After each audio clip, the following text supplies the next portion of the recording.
Okay, good morning. Wow, we've got a lot of people, and I think that's pretty great. I'm very excited that we've got such an awesome turnout in general, but especially today with Kanshin Allison Tait as today's guest speaker. So, thank you everyone for showing up. Thank you, Kanshin, for showing up. One moment, please. I'll go ahead and continue introducing our speaker. So I met Allison back in Sahara in 2011, which was my first summer, and we stayed in touch throughout the years. I joined the Navy, as some of you know. Eventually, that was to get, in a position to go back to Sahara, which I did in 2019 for winter practice period. And I visited throughout throughout the years over the summer, but mainly to go for practice period. And Allison was the Shuso for that practice period, and that was very cool to reconnect. And since then, she's been the guiding priest for Seattle Soto Zen, and been participating with that sangha on and off over the years. And well, oh yeah, dang, 2019 to 2023, that's like almost 4 years. That's wild. So, without further ado, take it away, Allison. Good morning, everybody. Good morning. Thank you so much to Reverend Yokaku Jane and Reverend Yosen Peter for inviting me, and to Daisho Chris for helping me out with being in the right place at the right time. As Chris said, I'm the resident teacher at Seattle Soto Zen, and I was going to say I'm new to the job, but it's actually been 3 years, so it's probably long enough that I should know what I'm doing, but I don't. And before that, I practiced at San Francisco Zen Center. I was ordained by Soketsu Norman Fisher, and was Shuso at Tassajara in 2019 with him as the practice period leader, former abbot. And I was actually Shuso 2 years before that at City Center. And I guess I got to do it over because the first time wasn't good enough.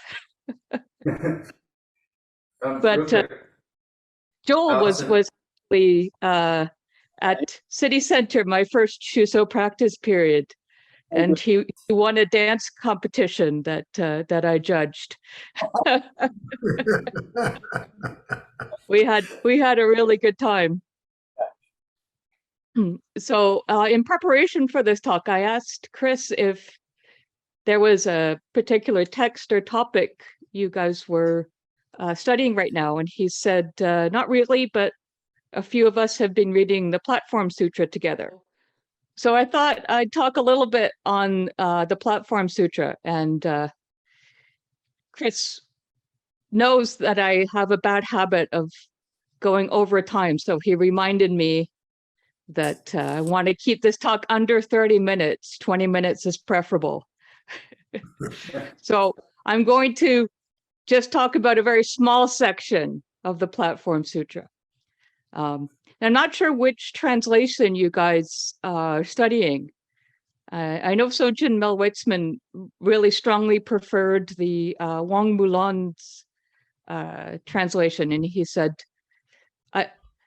I don't think he liked the Cleary brothers very much. I don't know if he actually even met them, but he was strongly of the opinion that you shouldn't write about Buddhism unless you had a meditation practice.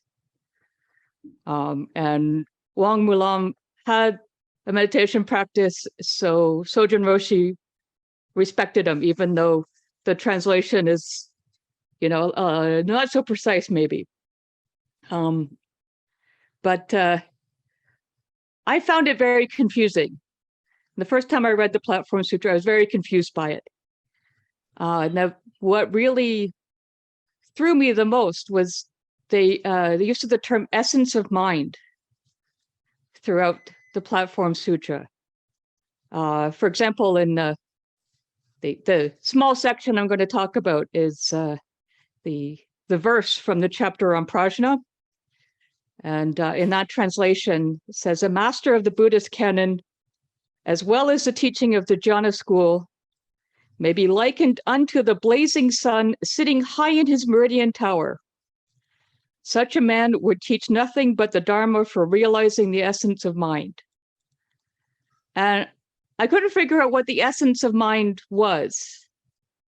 And I kind of thought it, maybe is sort of like the feeling I have that there is a mind outside of the brain and body that has an independent existence, sort of like the ghost in the machine, which I feel like it exists, even though the Buddha says it doesn't exist.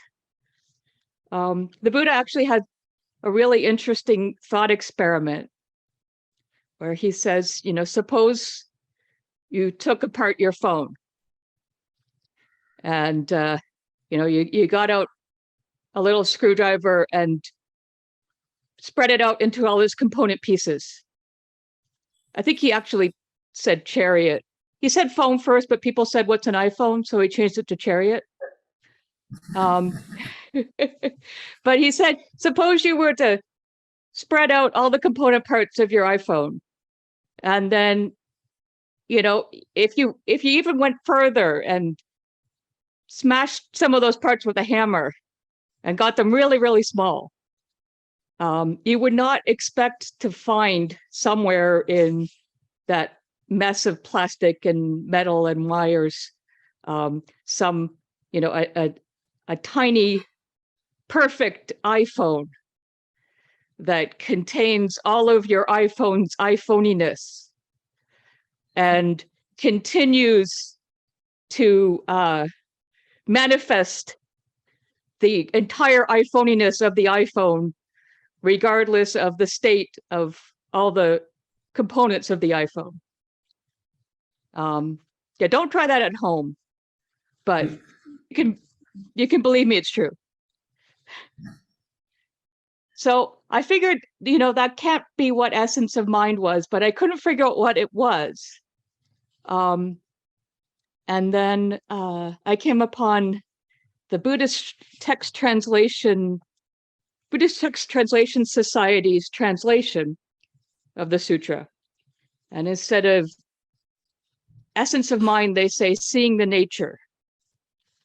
So the verse from the chapter on prajna goes, thoroughly understanding in both speech and mind, like the sun shining in the cloudless sky, just spread this teaching of seeing the nature. Manifested in this world, destroy false teachings. The Dharma is neither sudden nor gradual, only ignorance and awakening are quick or slow. Deluded people cannot grasp the seeing the nature teaching. Although explained in myriad ways, it accords with truth. They are ultimately one. Bodhi is our original inherent nature. Stir up the mind and it all goes wrong. The pure mind is within the false. Abiding in the true, the hindrances vanish. If people of the world cultivate the way, nothing can hinder it. Seeing truly is world transcending. Seeing falsely is worldly. False and true both set aside, Bodhi nature naturally appears.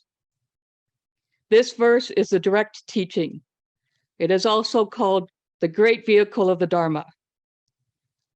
When deluded, you listen for ages.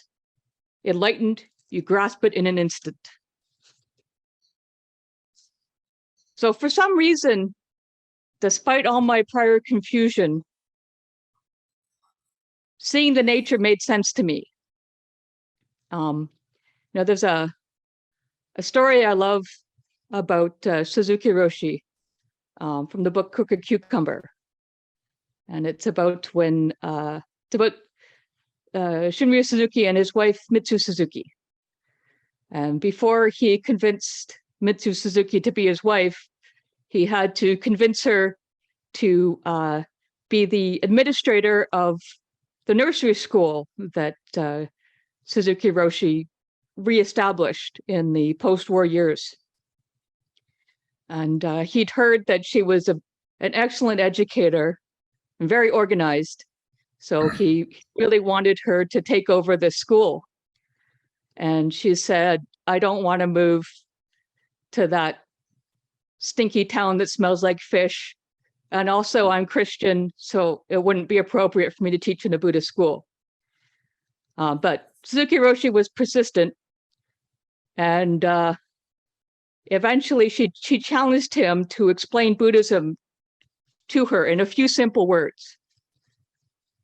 And Suzuki Roshi took a deep breath, and then he said, accept what is as it is, and help it be its best. Accept what is as it is, and help it be its best.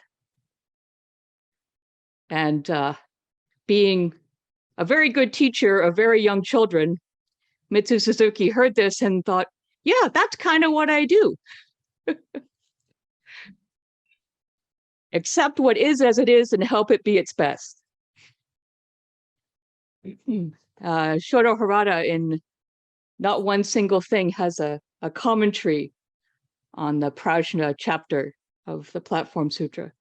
Oddly enough, I don't think the sutra is in here. It's just his commentary. But he says, the sixth patriarch gives us the final resolution. Do zazen and realize the state of mind of holding on to nothing at all. Drop all the information, knowledge, and conditioning you have gathered. Let go of all of it right now, and in the midst of the world of delusion, vow to live in that clear, purified mind. As Hakuin Zenji puts it in the Song of Zazen, all sentient beings are essentially Buddhas. Even if someone is a thief or a liar, that person is still essentially a Buddha. Each person has to take responsibility for their own cleaning of mind and seeing the ways in which they're not yet awake. Then we will see that, as Hakuin says, this very place is the lotus land, and this very body is the body of the Buddha. I'm often asked how someone who holds on to nothing can understand the pain in the world. It is only someone who has nothing in her heart who can teach. That is only a concept of something not intellectually understandable. But the state of holding on to nothing has to be experienced. We see pain, and with goodwill, we want to help. We can't sit by and watch it happen. When we have no personal opinions and no places in which we're caught, we are open to another person's experience. Through our senses, we receive the pain of all people. Because our unencumbered perception does not add on ideas about the pain, we receive everything just as it is.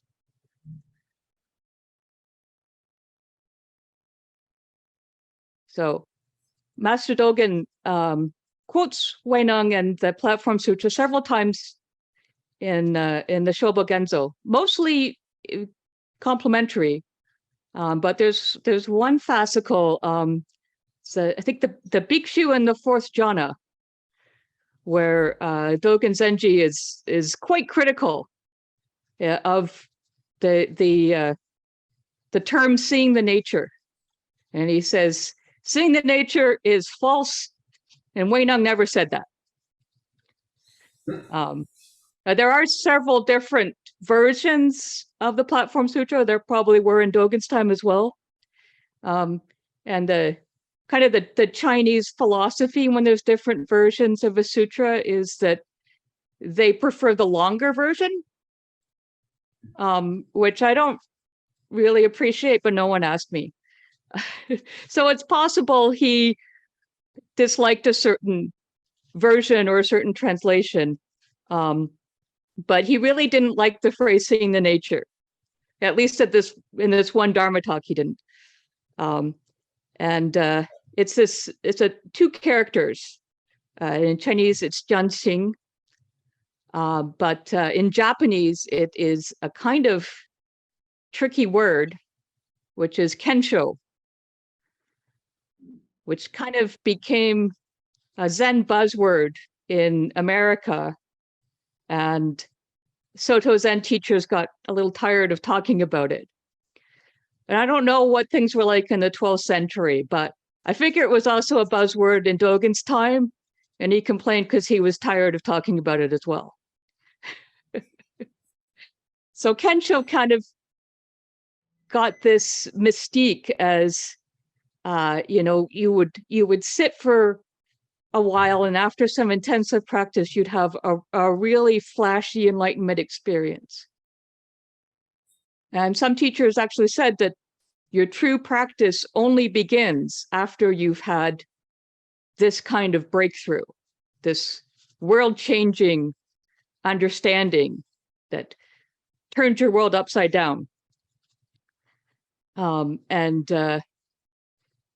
Back in the early days of Zen Center, I heard from Mel and Reb that they complained that Suzuki Roshi never wanted to talk about Kensho or enlightenment. I would ask him about enlightenment and he would change the subject. And James Ishmael Ford says, minimizing of Kensho was also the general stance within the Soto school. Huston Smith tells of visiting the renowned Shunryu Suzuki Roshi and how 4 months before his death, I had the opportunity to ask him why Kensho didn't figure in his book. And his wife leaned toward me and whispered impishly, "It's because he hasn't had it." Whereupon the Roshi batted his fan at her and with his finger to his lips hissed, "Shh, don't tell him that." Now, when talking about Suzuki Roshi, Sotoshu, and Kensho, people often conclude with that line, but there's more. When our laughter had subsided, he said, "It is not that Satori is unimportant, but it is not the part of Zen that needs to be stressed." So you can see there's a lot of room for disappointment in talking about Kensho or seeing the nature. So students to be taught about how to get enlightened get disappointed when their training has much more emphasis on how to sit up straight and do chores. Or, they practice for a while expecting a flashy breakthrough and it doesn't happen. Or they have a flashy breakthrough, but their teacher refuses to recognize that they are now enlightened. Or it happens to them once and then they can't get it to happen again. Or it happens to them once and then they're disappointed by how quickly they go back to being the miserable bastard they were before.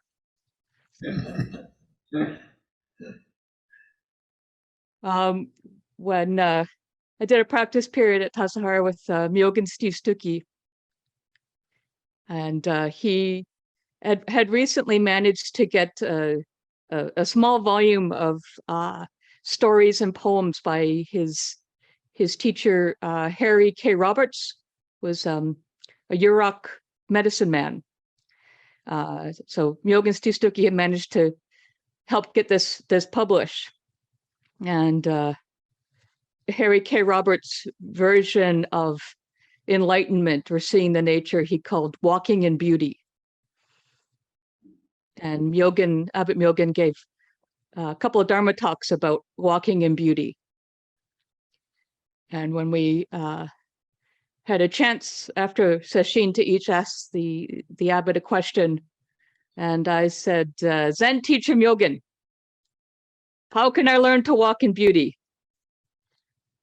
And he smiled. He had the sweetest smile sometimes. He smiled and he said, "Oh, Allison, you already do. Didn't you know that?"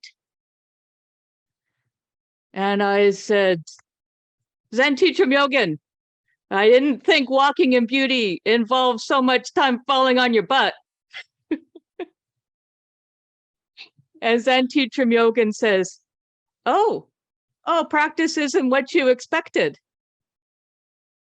Yeah. Enlightenment isn't what you expect either. Maybe you won't even like it.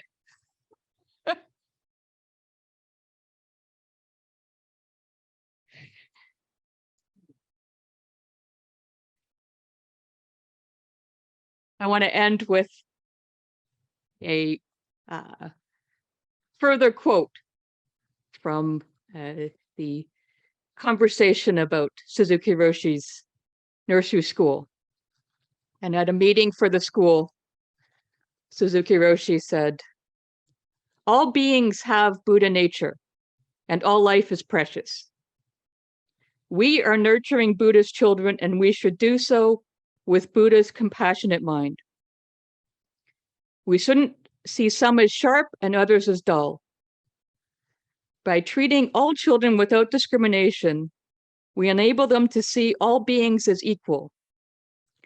We should perceive things with our fundamental eye, not with the consciousness that makes the distinctions of daily life. That is the eye of wisdom, to appreciate things and people as they are and live our lives fully in the universe as it is. All beings have Buddha nature and all life is precious. We are nurturing Buddha's children, and we should do so with Buddha's compassionate mind.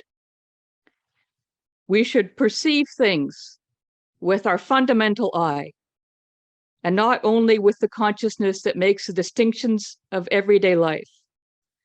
That is the eye of wisdom.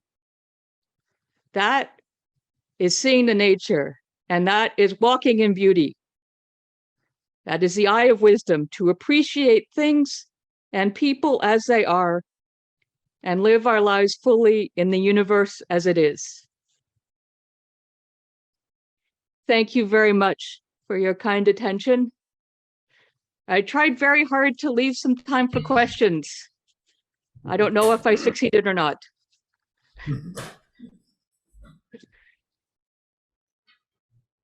San, is there time for questions? Yeah, Oh yeah, we got time for questions. definitely. Yeah. If anyone has a question, please, Mark. Mark?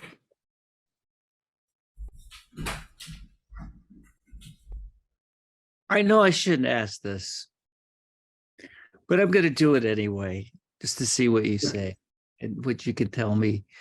I still don't know what essence of mind is. Essence of mind is Kensho.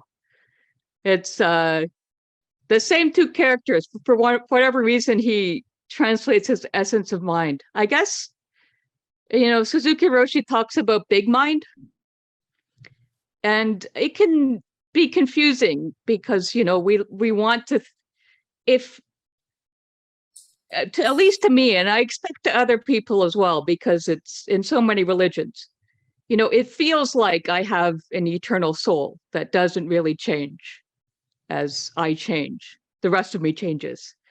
So, I think it's easy to get confused with any of these terms. In the Nirvana Sutra, it says over and over again, be careful with this teaching, because people might take the teaching of Buddha nature to mean a soul or a self or an unchanging person.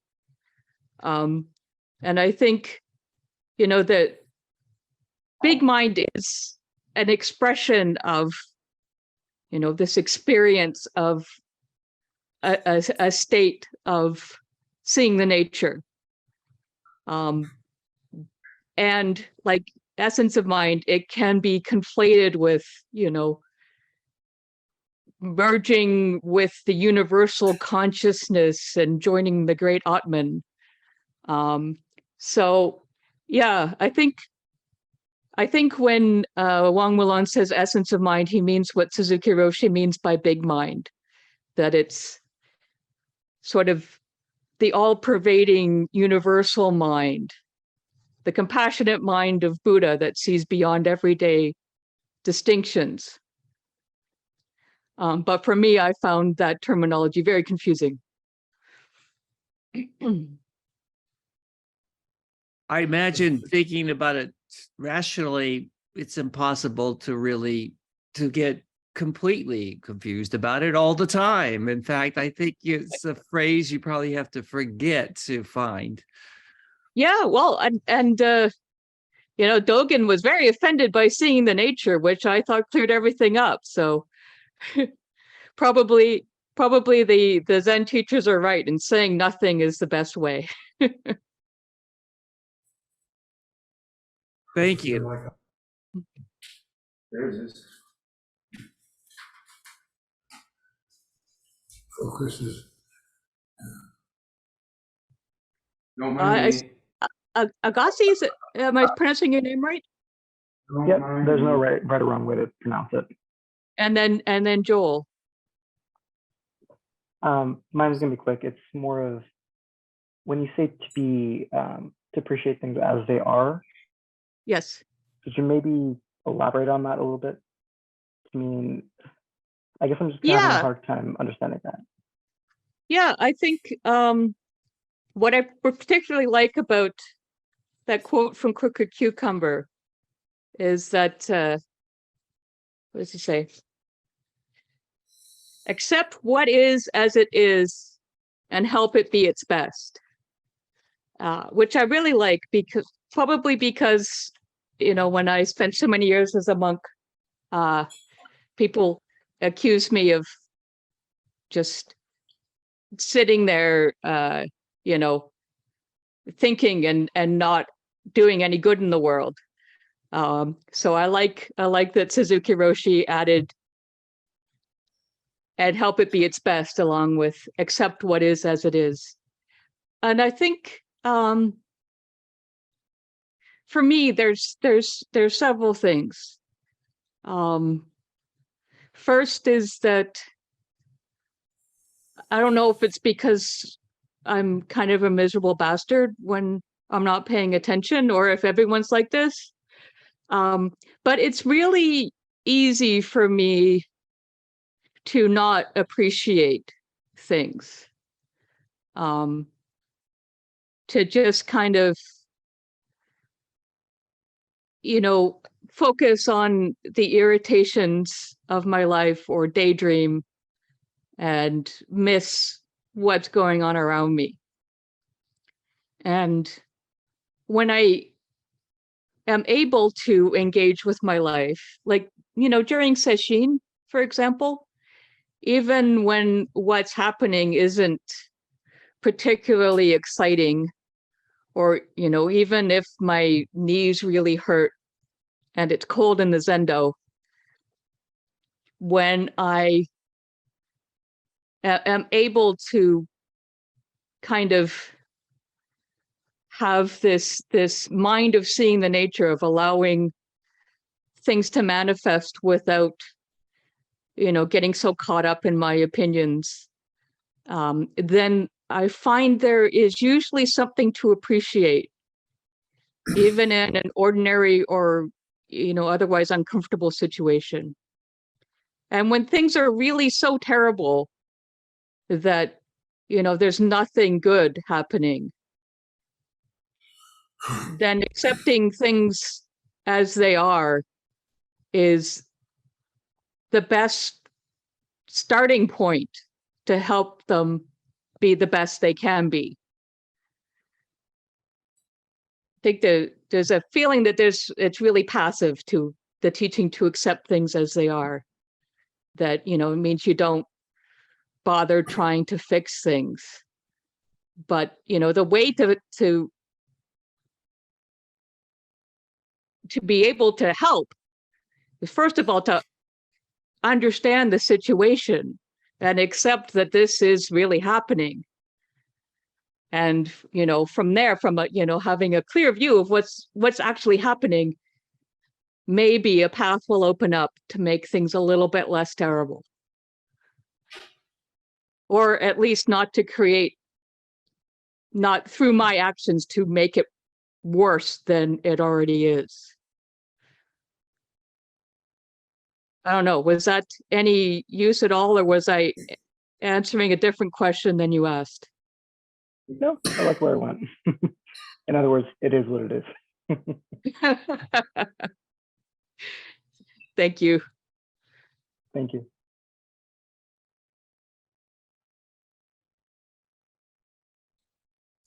Joe?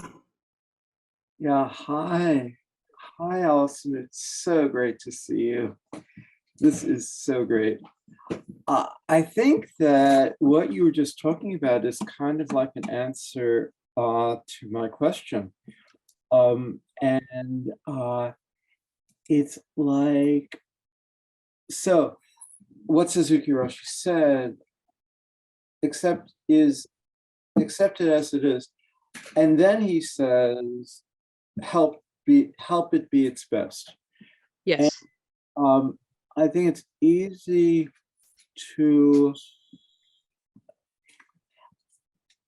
like there's this thing when you're the essence of, maybe I get confused, but like I always get confused, but essence of mind feels kind of like it just is, and there's nothing you can say and all that kind of stuff, and there's no differentiation.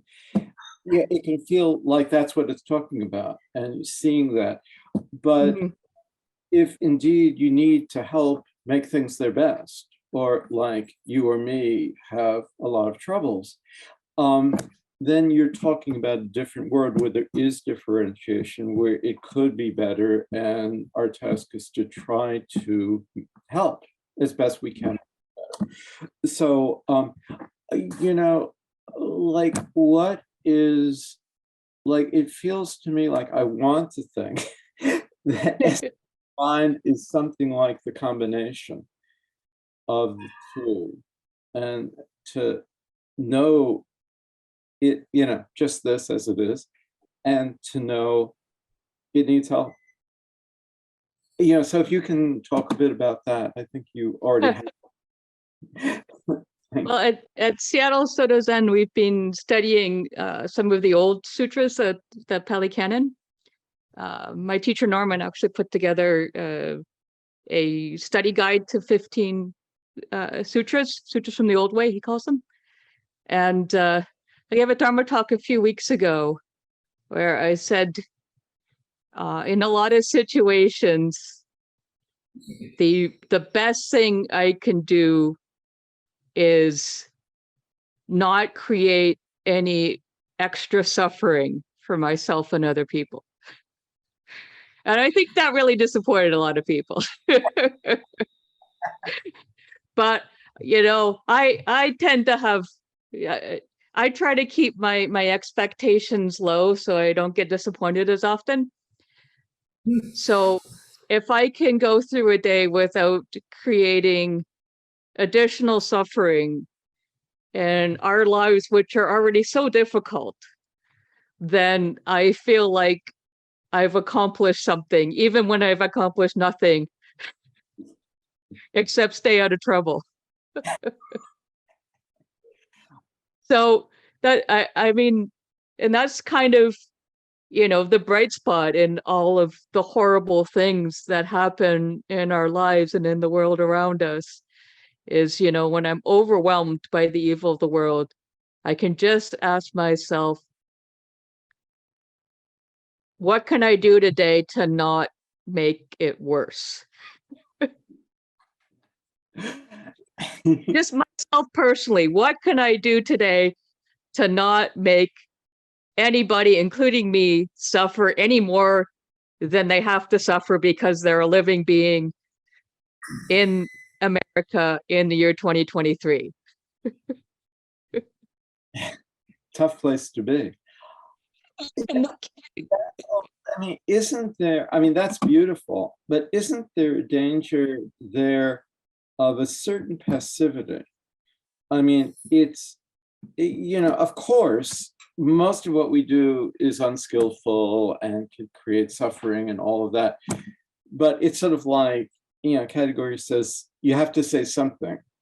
And yeah, that was something I really worked on with my therapist while I was living at San Francisco Zen Center was he told me over and over again, choosing to do nothing is also making a choice. Yeah. Right? Yes. So a lot of the time, doing nothing and saying nothing is the wisest course of action. Yes. That's why there's so many koans where you win the koan by not saying anything. However, if I'm in a situation where not saying anything is what causes more unnecessary suffering, then as Katagiri Roshi says, you have to say something. And it's so impossible, in my experience, to know, however much you think about it, is this effort to alleviate suffering going to, in fact, create more? Or I mean, it gets confusing. And you do your best to judge that, and Yeah. you get it right, and sometimes you don't. And sometimes the same action can both alleviate suffering and create suffering. So it gets Yes. We're mixed up people, so the vast majority of our actions have mixed intentions and have mixed results. Yeah, it's a rough thing, but not doing is so often the best thing. Definitely. Yes, but it isn't always. No. So yeah, and choosing not to do anything is also making a decision. You can't get away without making a decision. Just putting it off until it's no longer relevant is making a decision. Yeah, it's Was something that I still have trouble accepting. yeah, me too. It is, so it remains. Once there's making a decision, there's differentiation. As soon as you're Once you make a decision, there's karma. that's right. It just is inescapable. Oh, well, thank you. You're so great. So great to see you. You too. My show. Thank you so much for the talk, Allison. The last little bit I was listening to kind of remind me of, I guess you might say it's an insight, or maybe it's just a thought that struck me, that Zazen is really a beautiful practice because we can't make anything worse when we're sitting Zazen. We're wasting time as carefully as possible. Yeah, well, did you meet Yuto-san? Who? Yuto, the Japanese priest at Zen Center? Oh, no. Oh, he gave a Dharma talk. He was very self-conscious about his English, but we finally talked him into giving a Dharma talk. And he had as an Eiheiji monk, he had absolutely beautiful posture, sat full lotus, back straight, chin tucked in. But he said about this Zazen posture, he said it's a very interesting posture because, as you can see, I'm quite helpless. It's very difficult for me to run away or hit you or even defend myself sitting like this. And I thought that was a very interesting view of it, right? That it is you kind of in a posture where it's very difficult to do anything except be still. And as the Buddha said, there really isn't a ghost in the machine, so you can't separate body from mind. And if our bodies are forced to be still, then maybe our minds can ease all of its turning and fantasizing for a little bit. I had a teacher who claimed that when she caught me leaning forward, I was worrying about the future. When she caught me leaning backward, I was thinking about the past. She was one of the teachers who would hit you if she caught you leaning, but not hard. She made a big deal about, I have a stick and I'll hit you, but she never actually hit anyone hard at all. She was a sweetheart. Well, that's one thing I like about Zazenkais is we get to get up and move around a little bit when we're doing, for example, full moon ceremony, Yes. which we have to do. Thank you So- again so much for your kind attention. Please, everyone, take very good care of yourselves. And thank you very Thank much you. for being our speaker today.